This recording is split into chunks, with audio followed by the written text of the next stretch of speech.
नमस्कार दोस्तों, आज की इस वीडियो में आपको बताऊंगा क्लास 10th मॉडल पेपर का सवाल दो समरूप त्रिभुजों वाला। ध्यान से देखिएगा। कह रहा है दो समरूप त्रिभुजों का क्षेत्रफल क्रमशः 144 सेंटीमीटर स्क्वायर और 81 सेंटीमीटर स्क्वायर है। यदि प्रथम त्रिभुज की माध्यिका 16 सेंटीमीटर हो तो दूसरे त्रिभुज की संगत माध्यिका ज्ञात करें। ठीक ना। दो समरूप त्रिभुज हैं, इसका नाम देते हैं एगो ए बी सी, एगो का नाम देते हैं डी ई एफ। ठीक। एगो त्रिभुज का जो है क्षेत्रफल क्रमशः में दिया है तो 144 इसका मान लेते हैं और 81 इसका मान लेते हैं। तो इसका 144 दिया हमें, ठीक ना, 144 cm स्क्वायर क्षेत्रफल। एगो का 81 दिया है, इसका क्या मान लेते हैं 81 cm स्क्वायर क्षेत्रफल। ठीक।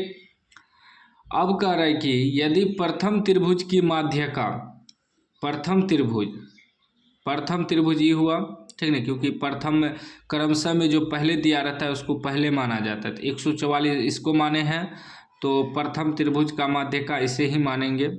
ये माध्यिका मतलब हुआ ये जो मध्य होता है, मध्य रेखा। ए बी सी दे दिए, इसका डी ई एफ तो दे दिए, इसका नाम कुछ भी देते हैं, पी देते हैं, ए पी। ठीक ना। ये माध्यिका हो गया। एगो माध्यिका दिया है ये 16, ये कितना दिया है 16 cm। ठीक।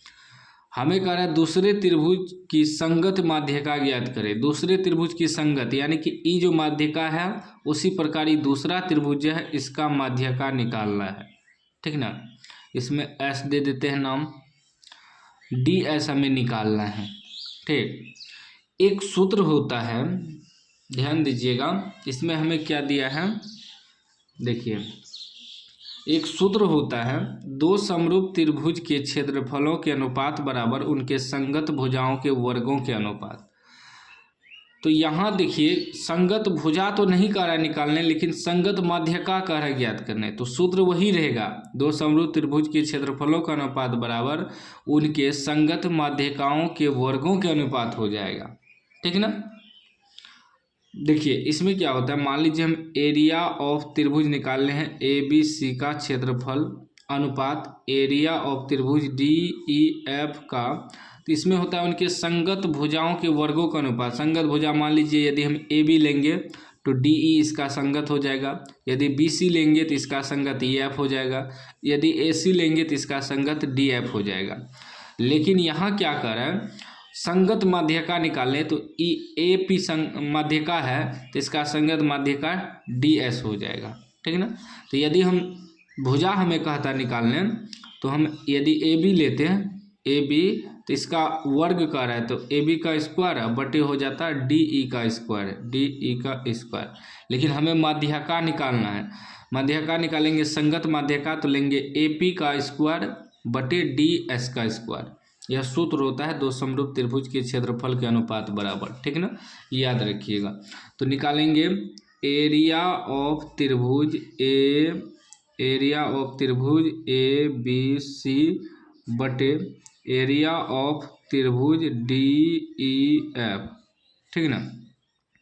तो एरिया ऑफ त्रिभुज ए बी सी का माध्यिका कितना दिया है ए पी, तो ए पी का वर्ग करेंगे बटे एरिया ऑफ त्रिभुज डी ई एफ इसका संगत माध्यिका हो जाएगा डी एस, इसका संगत ई हो जाएगा। ठीक ना, डी एस, तो डी एस का स्क्वायर कर देंगे। ठीक ना।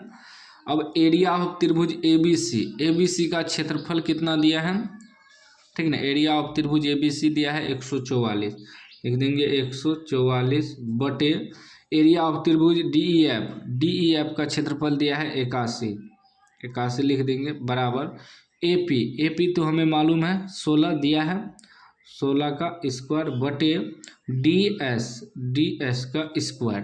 ठीक ना। ध्यान से देखिएगा।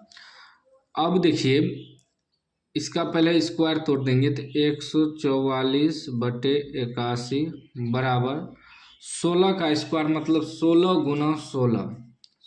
गुना 16 करेंगे तो कितना हो जाएगा, गुना करिए तो 16 छाके 96 के 6 हासिल 9, उसके बाद हो जाएगा 16 एका 16 और 16 9 कितना हो जाएगा 16 9 25 256, ये आ गया 256 बटे DS का स्क्वायर, ठीक है ना।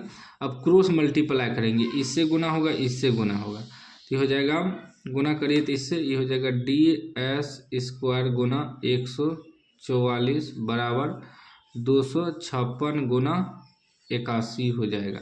जब हम DS स्क्वायर बराबर निकालेंगे तो हो जाएगा 256 गुना 81, इसके बटे में आ जाएगा ये 144, क्योंकि गुना में है तो इधर भागा में आ जाएगा, ठीक है ना। अब इसको हमें कटाना है, ठीक है ना। यदि हम 9 से कटाते हैं, 9 नमा 81 तो कट जाएगा, 9 एका 9, 9 से ये भी कट जाएगा, 9 नमा 81, 9 से कटाएंगे 9 एका 9, 5 यहाँ हो जाएगा 54, 9 छाके 54, 16 से इसको कटा देंगे, 16 16 ना 256, 16 बार में। अब हमें क्या बच गया, DS स्क्वायर बराबर 16 गुना 9, स्क्वायर तो हटाना है, हमें DS का मान चाहिए सिर्फ। DS बराबर क्या हो जाएगा, तो यहाँ से स्क्वायर हटाएंगे तो इस पर रूट हो जाएगा 16 गुना 9, ठीक ना। अब देखिए 16 को लिख सकते हैं 4 चौके 16, 9 को लिख सकते हैं 3 तिया 9 अंडर रूट, कितना निकल जाएगा, 2 को 4 मिल के एगो बाहर निकल जाएगा, 2 को 3 मिल के एगो रूट से बाहर निकल जाएगा, यानी कितना आ गया 4 तिया 12 cm जो है यह आंसर हो गया। दूसरे त्रिभुज की संगत मध्य का निकल गया, ठीक है ना, ई वाला निकल गया 12 cm। तो उम्मीद है आप समझ गए होंगे, समझ गए हैं तो लाइक कर दीजिए, चैनल को सब्सक्राइब कर दीजिए और घंटी को दबा के ऑल कर दीजिए।